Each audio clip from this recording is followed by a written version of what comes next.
Beginning Monday night on Raw, WWE is resurrecting the King of the Ring tournament for the first time in 4 years. The last King of the Ring was Bad News Barrett, remember him? In 2015.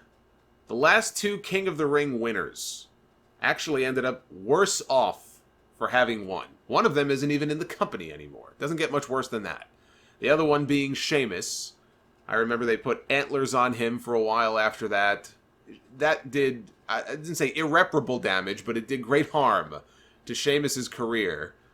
And, they not only that, but if I remember, I think Sheamus a while back did a table for three, and it might have been a table for three of King of the Ring winners. And they were openly mocking his reign or his run as the king and how bad it was. It's how awful it was. The thing is, they have to treat King of the Ring as being a big deal in order for this to work. And that remains to be seen if this is anything other than just a gimmick to drive ratings for a few weeks, which it absolutely is.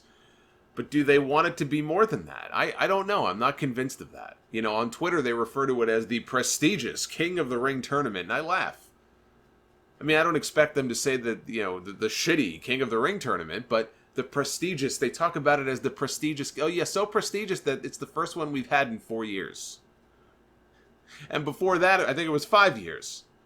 So in the last decade, we've had two kings. Yeah, very prestigious. Very prestigious. So it's a 16-man bracket that will see matches take place on Raw and Smackdown over these next few weeks, including the semifinals to be held September 9th. And September 10th at the Raw and Smackdown shows at Madison Square Garden. And then the final match would take place September 15th at the Clash of Champions pay-per-view. I used to be a big fan of the King of the Ring. I did a whole Sound Off episode devoted entirely to the history of the event, including all the shows that were held in the years before they even turned it into a pay-per-view, going all the way back to 1985. That was episode 278 of the Sound Off. And I think the first pay-per-view in 93 is still the best out of all of them. That's one of my all-time favorite pay-per-views, period. Bret Hart's performance that night was just fantastic. 3 very different types of opponents for Bret that night. 3 very different victories. None of which occurred with the Sharpshooter, interestingly enough. He beat Razor Ramon. He beat Mr. Perfect. He beat Bam Bam Bigelow with a victory roll. All different opponents, different styles, and not one Sharpshooter win among them. But Stone Cold winning the King of the Ring, that changed his entire career because of the whole Austin 3:16 speech that came at the end. Others like Booker T and William Regal, it helped their careers. I still maintain that Regal could have had at least a short run with the world title in 2008 had he not gotten himself suspended. I'm not a fan of spreading out the matches like this. I'm more a fan of the way they did it the first 3 years. All in one night, using an 8-man bracket, if you don't count the qualifying matches that aired on TV. If you're of the opinion that you would like to see the King of the Ring come back as its own standalone pay-per-view, then it has to be a one-night-only tournament. Otherwise, why even bother? Why even bother? They're going to do it this way, and okay, that's fine also, but I just prefer the other format better. I like the story of having to survive up to 3 different matches in one night to really earn that win, to really earn that crown. But I get it. They have many, many more hours of television to fill now than they did in 1993. Right? 93, they had Raw was still brand new. They had Monday Night Raw, which wasn't even the flagship. The flagship, really, for them was still the syndicated shows. Now, remember, they aired some qualifying matches on Superstars and Wrestling Challenge, but it built to this tournament all in one night at the pay-per-view, and that's the way that it should be. But now it's a gimmick to fill TV time, so I get it. But like I said, 16 men, 8 from Raw, 8 from SmackDown. The brackets look like this. On the Raw side, Cesaro against Samoa Joe, Ricochet against Drew McIntyre, Sami Zayn against Cedric Alexander, and The Miz against Baron Corbin. On the SmackDown side of the bracket, we've got Kevin Owens against Elias, Buddy Murphy against Mustafa Ali, Chad Gable against Shelton Benjamin, and Apollo Crews against Andrade Cien Almas. And we know that on Raw tomorrow night, we are getting Cesaro and Joe, and Cedric against Sami. And on Tuesday, we're going to get Owens and Elias and Apollo against Andrade. Chad Gable, by the way, I just mentioned his name. Let me just get this out of the way here. Chad Gable may be getting a new name soon. Although I'm not ready to freak out about it just yet, because it may turn out to not be for him after all. That is not confirmed. But I'm sure some of you have seen these reports of a new name being, I guess, trademarked by WWE. The name Shorty G. And there have been rumors that it could be a new name for Liv Morgan, possibly, who has not been seen on TV since losing to Charlotte Flair many, many weeks ago, and she teased a new direction for her character, and then we never heard from her again. So I guess the belief is that the Shorty G could be, the G could be for the G in Morgan, which is a bit of a stretch, but okay. And it wouldn't be a killer for her the way that it would be for somebody like Gable if they were to give it to him. And what worries me is that there was a segment that they put up on their YouTube channel from Smackdown on Tuesday. I don't believe this aired on TV, at least I don't remember it airing on TV. Shelton Benjamin's in the back, he's being asked a question, and then the camera pans over and we see Gable just standing there. And he goes, "Hey, what's up, Shelton?"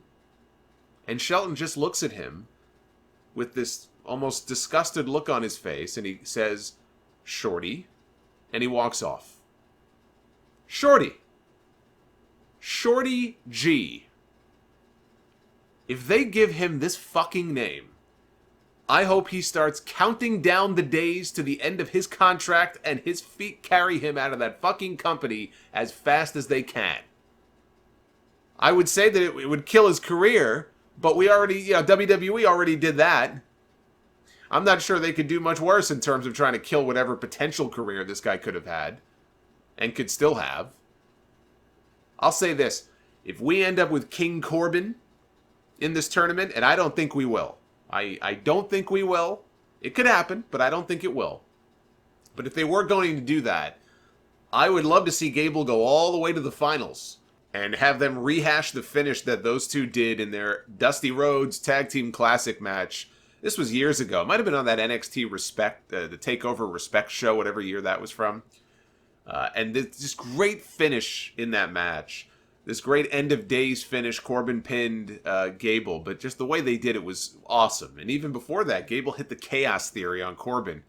So the sight of Gable, who is smaller, hitting a move like that on Corbin, it was just very impressive. That could have been a big breakout performance for Gable and American Alpha, but I think enough people did not see it where to rehash it would not be the worst thing in the world. And of course, Corbin would win. That is if the idea is that Corbin goes on to win the entire thing. I know this is not going to happen. Gable is not going to go that far. I don't expect him to go that far, but that's if Corbin has to win, I would love to see them do that. But this company has been sleeping on Gable for so long.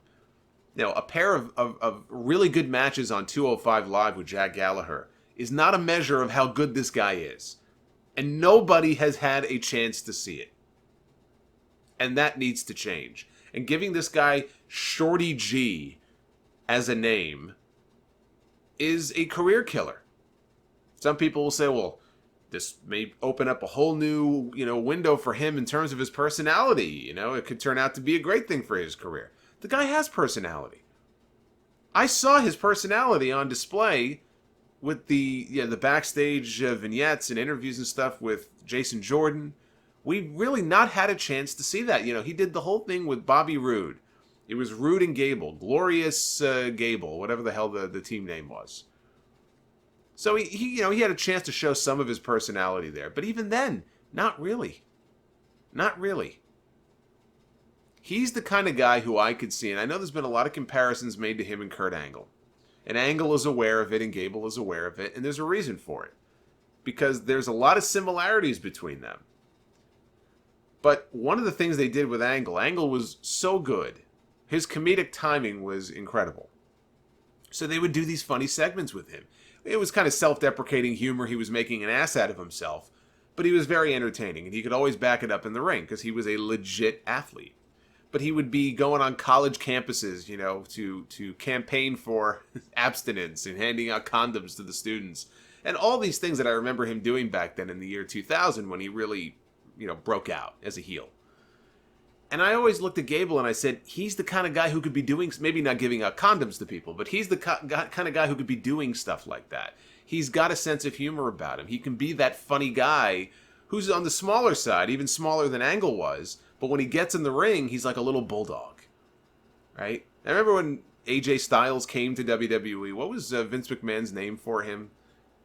Calling him like a bulldog, or he was calling him some kind of a, oh God, I don't know if it was a bulldog or some kind of dog. Like he's a smaller guy, but he's like a pit bull or something like that. But that's what Gable could be. And I hear these reports, Shorty G might be good for some limited comedy, but it would also kill his fucking career. And if that is the best that you can come up with for somebody like Chad Gable, then you don't deserve Chad Gable. But I also look at these brackets and I see the world is going to get to see what Ali and Murphy can do together in the ring. I just talked about this with Wade Keller on Tuesday. We were talking, well, what's next for Buddy Murphy when this whole storyline with, Roman and everything is kind of run its course? And I brought up Ali as a possibility for, like a program, remembering those great matches that the two of them had on 205 Live. And now I see all of a sudden, boom, they're matched up in the King of the Ring. And I just hope that they can give them at least 10 minutes in that first round to go out there and just show people what they can do and try to tear the house down. I see that as being the kind of match that maybe initially the crowd is kind of lukewarm to, very quiet, and then it builds and it builds. And by the end, they've got people just in the palm of their hand. They can do that. They can pull off a match like that. So here's my prediction. Everybody's filling out their brackets like it's March Madness and making predictions. So here's mine. Kind of an odd match in the first round of heel versus heel with Samoa Joe against Cesaro tomorrow night. I think those two eliminate each other. Either a brawl into a double countout or maybe a time limit expiration. Boy, it sure would be nice for them to go old school and announce time limits for these matches. Boy, wouldn't it? It's been a while since we've seen that. I remember it used to be 15 minutes for the first round, 30 minutes for the semifinals, and an hour for the final. That was before they expanded it to the 16-man bracket. However they do it, both guys, I think, are gone, which means that the winner of the Drew McIntyre-Ricochet match gets a bye into the semifinal round. I think that's going to be Drew McIntyre, with Ricochet more likely to wrestle AJ again, possibly for the U.S. title at Clash of Champions. I think Cedric Alexander beats Sami Zayn tomorrow night, and I think Baron Corbin beats The Miz, giving us Cedric and Corbin in the quarterfinals. Cedric pulls out the win, the miracle win, and we get a rematch in the semis between Alexander and McIntyre. McIntyre wins again, goes on to the finals. Now, on the other side of the bracket, it's easy to think, well, Shane McMahon's just going to screw Kevin Owens this Tuesday in the opening round, and Elias is going to advance. Well, that's what they want you to think. But as over and as popular as Kevin Owens is right now on that SmackDown brand, and he is, for all intents and purposes, I look at that SmackDown brand, and he looks to be the top babyface, or at least right up there with Kofi. It's KO. So as over as he is right now, that would be incredibly stupid to bounce him. I mean, why bounce him? You want to keep people watching this tournament each week. You're spreading these matches out. You're not doing the tournament in one night like it used to be done. You're spreading the matches out. You want to, give people a reason who are fans of this guy to keep watching TV each week. Why bounce him so early from the tournament? So I think Owens advances over Elias. They try to screw him, but he outsmarts them, which I know is something very uncommon for babyfaces these days in WWE. All the dumb babyfaces out there, but he outsmarts them, he wins, and he moves on. Buddy Murphy advances over Ali. Gable advances over Shelton Benjamin. And Andrade advances over Apollo. So that brings us to the next round, the quarterfinals. Kevin Owens beats Buddy Murphy. And Andrade beats Gable. And what a frickin' match that would be. Chad Gable and Andrade. So we end up with Kevin Owens against Andrade in the semifinal round. Owens wins. And we get Owens and McIntyre in the finals at Clash of Champions. And that's where Shane screws over Kevin Owens. The screw job is coming. It's just a matter of when. I think you save it for the finals, which gives us King McIntyre. Drew McIntyre will be the King of the Ring for 2019. And history is on my side in terms of the number of babyface kings and the number of heel kings. The vast majority of think about this. The vast majority of the kings that we have seen over the years that win the tournament or have this gimmick are heels. Being the king is inherently a heel gimmick. You can go all the way back to when Harley Race was the king and the Macho King and King Haku. And then even once it became a pay-per-view in 93, 11 of the 14 kings, King of the Ring winners, since 1993 have been heels at the time that they won the crown. So it's not a guarantee that a heel is always going to win, but if you're betting, then yeah, it's probably a good choice to put your money down on a heel here in this tournament. One of the many reasons why I am going with Drew McIntyre as my pick. I actually like the idea that it's kind of unpredictable. You have people who are convinced that, it's going to be Corbin.